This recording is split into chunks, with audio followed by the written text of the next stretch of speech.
The following is a WMTW TV8 editorial. Here is President and General Manager David Abel. As I watch my three children today and the hectic life they lead, I often reflect back to when I was a child.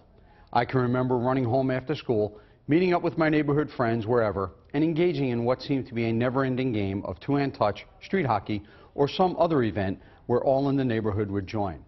I fondly remember that the game ended when it became dark and that we all took a break around dinner time.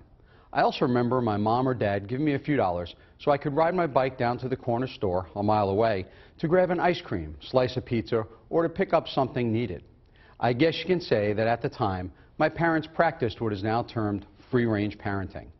Recently, the topic of free-range parenting made news because of an issue where a couple of police officers picked up two kids playing in a park because a neighbor did not see parental supervision.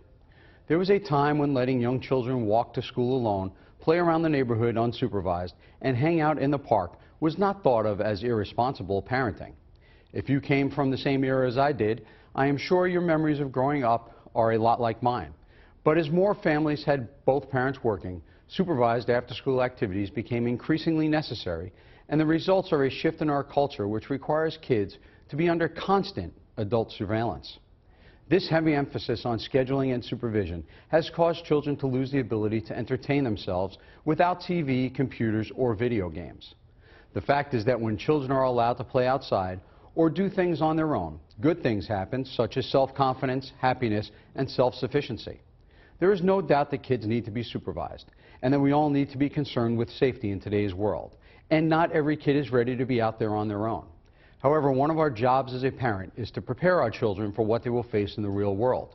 In order to do that, they need some time to be on their own, plan their own activities, make mistakes, and learn.